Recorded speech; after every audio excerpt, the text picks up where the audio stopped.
تو کیسی ملاقات رہی شیخ عاطف صاحب سے، آپ تذکرہ کر رہے ہیں؟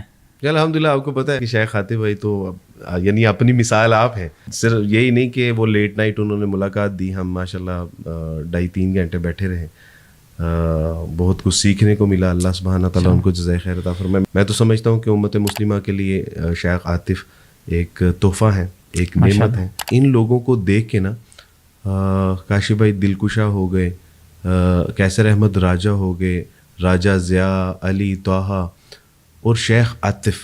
سچی بات ہے کہ یہ لوگ اسلام کے لیے ایک دلیل ہے. جو لوگ آج یورپ جا رہے ہیں یہ وہ لوگ ہیں جو یورپ سے آئے ہوئے ہیں، واپس آئے، جنہوں نے یورپ میں اپنی جوانیاں گزاری ہیں، جنہوں نے یورپ میں پڑھا ہے، جنہوں نے یورپ میں رہ کے جو ہے وہ وہاں کی جو رنگ و رونق ہے، اس کی تہذیب، کلچر، یہ ساری چیزیں، سویلائزیشن کو بہت کلوزلی دیکھا ہے. اور صرف یہ نہیں کہ یہ وہاں پہ رہ کے اس تہذیب میں غرق نہیں ہو گئے، بلکہ اس تہذیب سے نکل کے اسلام سیکھا اور اب اسلام کے مطابق زندگیاں نہیں بسر کر رہے، بلکہ ہزاروں لاکھوں جانوں کو انہوں نے اس تہذیب سے بچانے کا ذریعہ بنا. الحمدللہ. تو یہ دلیل ہے عبد الرحمن. آپ یہ دیکھیں کہ یہ ماشاءاللہ وہ اللہ سبحانہ تعالیٰ کی توفیق سے یہ وہ برین ہے کہ جو باہر ہوتے نا تو شاید بڑی بڑی کمپنیوں کے، کارپوریٹ کمپنیوں کے یہ سی ای اوز ہوتے، ڈائریکٹرز ہوتے، یہ شاید اپنی کمپنیاں انہوں نے بنائی ہوتی، لیکن ان کو پتا تھا، جس طرح اقبال نے کہا نا، اللہ کو کچھ اور ہی منظور تھا. ہاں، جس طرح اقبال نے کہا نا کہ نظر کو ہیرا کرتی ہے چمک تہذیب حاضر کی،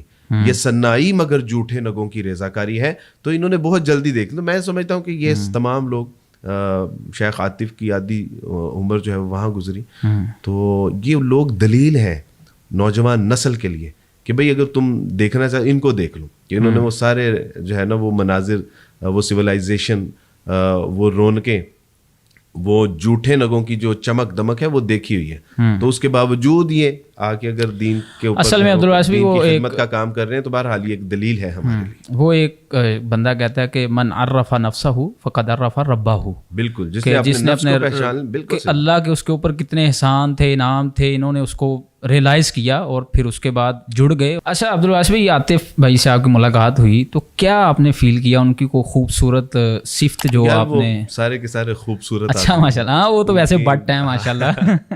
ویسے تو میرے لیے سب سے بڑی سعادت کی بات یہ ہے کہ اپنے چھوٹے بھائیوں کی طرح پیار الحمدللہ. کبھی یعنی انہوں نے آپ کی کانفرنس میں بھی آئے تھے نا ادھر لاہور، کبھی انہوں نے محسوس ہونے نہیں دیا، جبکہ میرا اور ان کا تو سچی بات ہے زمین آسمان کا. بلکہ انہوں نے آپ کو کہا تھا آپ ہمارے قبیلے میں آ گئے ہیں تو اب آپ کو ٹینشن کی کوئی ضرورت نہیں.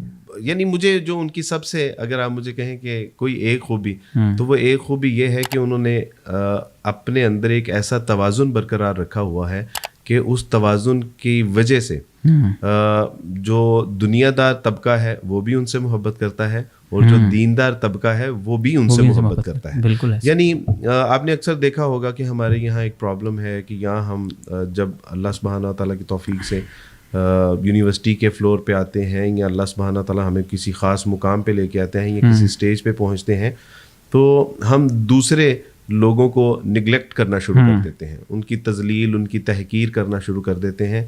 شیخ نے کبھی یہ کام نہیں کیا. شیخ نے ہمیشہ، یعنی وہ دیندار لوگوں کی عزت تو کرتے ہی ہیں، ان کا اکرام، ان کا جو احترام ہے وہ تو وہ کرتے ہی ہیں. سچی بات ہے کہ وہ دین سے محبت کرنے والے لوگ، یعنی میں اب علماء کرام میں تو میرا شمار نہیں ہے، میں تو ایک عام سا انسان ہوں.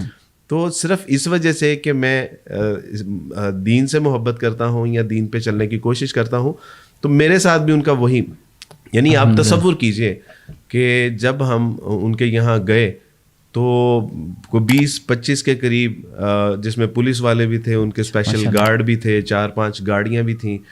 تو میں نے سمجھا کہ شاید یہاں کوئی ناکہ لگا ہوا ہے. اچھا. تو جب حذیفہ نے ہمیں ریسیو کیا تو وہ ناکہ نہیں تھا، دراصل وہ سیکیورٹی کے لیے لے کے آئے تھے. یعنی آپ سمجھیے کہ وہ ایک پروٹوکول تھا اور وزیر اعظم والا شیخ نے پروٹوکول دیا ہمیں. تو حذیفہ، جب میں حذیفہ کے ساتھ اس کی گاڑی میں بیٹھا تو میں نے کہا کہ حذیفہ یہ لوگ سارے آپ کے ساتھ ہیں؟ میں نے کہا جی اس کی ضرورت ہوتی ہے بعض کا. تو انہوں نے کہا بالکل ہمارے. تو تب مجھے لگا وغیرہ ناکہ لگا ہوا. شیخ سے ملاقات ہوئی الحمدللہ، جس طرح میں نے بتایا کہ بہت اچھی اور بڑی علمی مجلس رہی. اس میں ماشاءاللہ کیسر احمد راجہ بھی تھے اللہ سبحانہ تعالیٰ کی توفیق سے. تو شیخ بہرحال ان کے بھی موترف تھے. شیخ نے بتایا کہ بھئی آپ کی جو خدمات ہیں, آپ کا جو کردار ہے, یا آپ جو جس محاذ پہ کام کر رہے ہیں, تو آپ امت کے محسن ہیں اور ہم سارے آپ کے شکر. یعنی اس طرح کے مفہوم ہے الفاظ کا جو انہوں نے ان کے بارے میں کہے. تو بہرحال مجھے اس دن لگا کہ شیخ ماشاء اللہ قدردان آدمی ہے. تو جب واپس آنے لگے تو میں نے شیخ سے کہا کہ شیخ ہم چلے جائیں گے, گاڑی ہے. تو شیخ نے کہا کہ ایسے کیسے ہو سکتا ہے, آپ ہمارے قبیلے میں آئے ہیں اور یہ ہماری روایات کے خلاف ہے. جب پھر شیخ اپنا قافلہ لے کے نکلے تو الحمدللہ وہی 20-25-30 گارڈ تھے, پولیس والے تھے, پولیس موبائل تھی, پھر ان کے اپنے جو سیکیورٹی کی گاڑیاں تھیں. اور ماشاءاللہ راستے میں بھی شیخ اپنے مزاج کے مطابق جس طرح وہ گفتگو, تو الحمدللہ بڑی حوصلہ, تسلی, موٹیویشن شیخ سے ملا. اور اس کے بعد میں نے کہا کہ شیخ اس کی کیا ضرورت تھی, آپ ہم آ جاتے. تو شیخ نے مجھے کہا کہ عبدالوارث, اصل میں دین اور دیندار لوگ اس پروٹوکول کے مستحق ہیں. بالکل, یہ ان کا حق ہے. یہ وزیروں اور مشیروں کا حق نہیں ہے. یہ منسٹر اور پرائم منسٹرز کا حق نہیں ہے. یہ دین اور دیندار, یہ داڑھی اور ٹوپی کا عزت ہے. تو یہ اصل میں دین کی عزت تھی. تو بڑا دل خوش ہوا, شیخ کے سر کا بوسہ لیا میں نے.